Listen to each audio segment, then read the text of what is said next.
Shalom Bapak Ibu Saudara yang dikasihi oleh Tuhan kita Yesus Kristus. Kami ucapkan selamat pagi dan salam jumpa kembali di dalam renungan dan doa pagi Pelita Injil yang selalu setia hadir dan menyapa pagi saudara melalui kebenaran firman Tuhan dan doa sebelum saudara memulai segala aktivitas di sepanjang hari ini.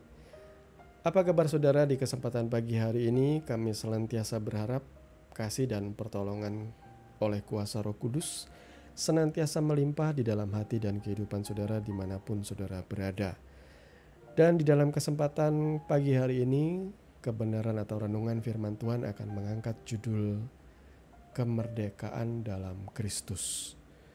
Nah, firman Tuhan terambil dari Galatia 5 ayat yang ke-13 yang berkata, "Saudara-saudara, memang kamu telah dipanggil untuk merdeka. Tetapi janganlah kamu mempergunakan kemerdekaan itu sebagai kesempatan untuk kehidupan dalam dosa, melainkan layanilah seorang akan yang lain oleh kasih." Amin. Nah, Bapak Ibu Saudara yang dikasihi oleh Tuhan, ya percaya atau tidak percaya, sekalipun saudara tidak melihat bagaimana proses terjadinya ya, ketika Yesus mati dan bangkit mengalahkan dosa, Ia memakukan semua dosa, kutuk-kutuk itu, sakit, penyakit, dan kelemahan-kelemahan di atas kayu salib. Dan melalui kebangkitannya, Ia memberikan jaminan bahwa bagi setiap orang yang percaya tidak akan pernah mengalami kematian dan kutuk dari dosa lagi. Melainkan saudara bangkit menjadi manusia yang baru, yang lama telah berlalu dan yang baru sudah datang. Saudara dimerdekakan dari dosa, sebagaimana tipologi dari Musa. Nabi Musa itu diutus oleh Tuhan membebaskan bangsa Israel, umat pilihan Tuhan, dari perbudakan Mesir. Mesir itu menggambarkan perbudakan dosa, yang tidak ada kebahagiaan di dalamnya, tidak ada pengenalan Tuhan di dalamnya, penderitaan demi penderitaan, bahkan sampai membuat orang Israel itu terbiasa dengan cara hidup yang seperti itu. Tapi Tuhan tidak mau, karena Tuhan mengasihi umatnya, karena mereka adalah anak-anaknya. Tuhan mengutus Musa dan Harun membebaskan bangsa Israel. Musa itu gambaran atau tipologi nubuat mengenai kedatangan dari Kristus. Sebagaimana Musa membebaskan bangsa Israel dari tangan Firaun yang merupakan gambaran dari iblis, demikian juga Yesus sudah membebaskan kita dari perbudakan dosa dari tangan iblis, saudaraku. Sebagaimana Musa menuntun bangsa Israel melalui baptisan lewat laut Teberau yang terbelah menjadi dua. Dengan menjadi pengikut Musa, mereka dibaptis di dalam awan dan di dalam laut.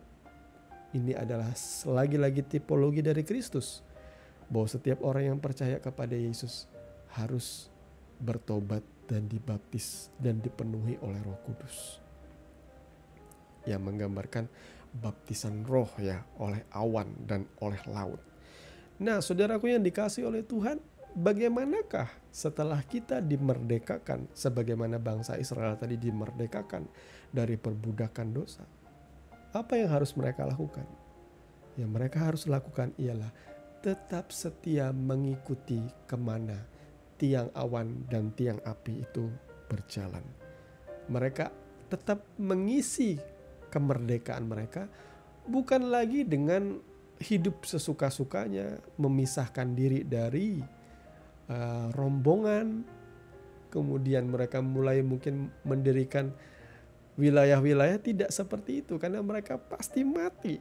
Entah mereka dikejar oleh tentara Firaun dan dibawa kembali ke perbudakan, atau mereka mati di padang gurun dengan kepanasan.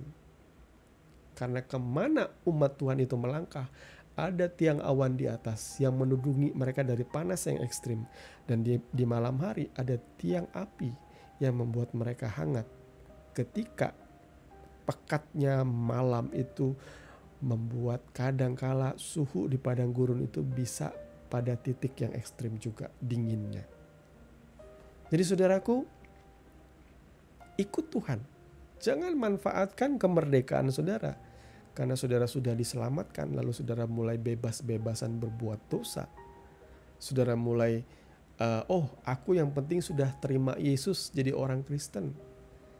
Kan dosa aku sudah diampuni. One saves, always saves. Sekali diselamatkan, tetap diselamatkan. Saya percaya, dan saya mau kasih tahu, percayalah saudaraku, kekristenan itu tidak semurah itu. Tidak sesederhana itu. Kekristenan itu harus dipertahankan, iman itu sampai pada akhirnya. Bahkan ada begitu banyak ayat firman Tuhan yang berisi teguran-teguran, peringatan-peringatan bagi mereka yang meninggalkan Yesus tuh akan seperti ini. Bagi mereka yang murtad tuh akan seperti ini. Bagi mereka yang menyangkal Yesus tuh akan disangkal pula balik oleh Yesus kelak.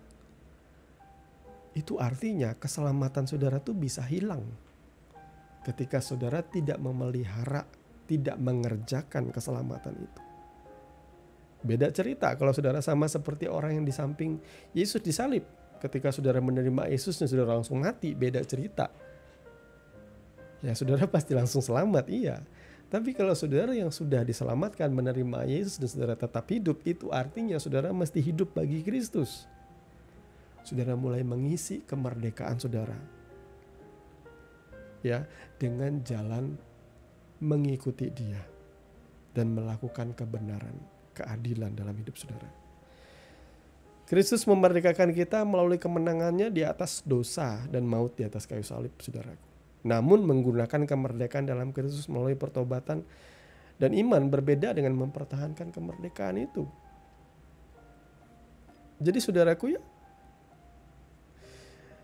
kalau saudara memiliki kemerdekaan, maka saudara harus berdiri teguh di dalam iman dan mengambil aktif tempat saudara di dalam Kristus.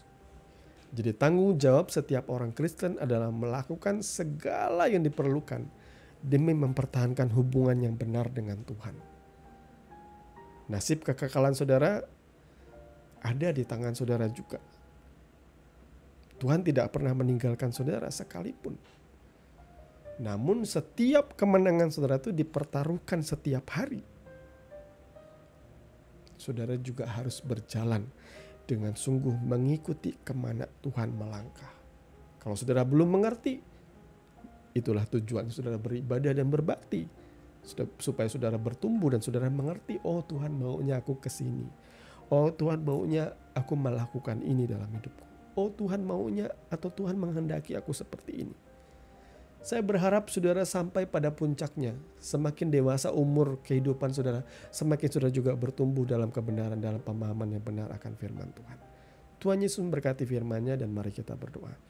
Terima kasih Bapa Surgawi untuk kemerdekaan yang Kau berikan melalui kematian dan kebangkitan-Mu di atas kayu salib. Kami percaya Tuhan, Engkau mengajarkan kami, Engkau menuntun kami supaya kami menghargai semuanya itu dengan mempertahankan dan memperjuangkan itu hari demi hari itu. Kami tidak lantas hidup dalam dosa dan memanfaatkan pengampunan-Mu yang luar biasa di atas kayu salib dengan sebebas-bebasnya kami berbuat dosa. Tidak Tuhan, itu tandanya kami mencibir, meremehkan dan menghina pengorbanan-Mu. Kami mau menjawab dengan cara mengerjakan keselamatan itu dengan segenap hati kami Tuhan. Tuntun kami setiap hari Bapa, melalui kuat kuasa Roh Kudus-Mu kami percaya kami boleh menjadi pribadi yang semakin hari semakin serupa dengan Engkau. Di dalam dan demi nama Tuhan Yesus kami berdoa. Haleluya. Amin. Saudaraku yang dikasihi Tuhan, saudara baru saja mendengarkan kebenaran firman Tuhan yang kiranya menjadi berkat dan kekuatan di dalam segala aktivitas saudara sepanjang hari ini. Sampai bertemu kembali di dalam renungan dan doa pagi Pelita Injil yang berikutnya. Kasih karunia menyertai saudara sekalian. Shalom.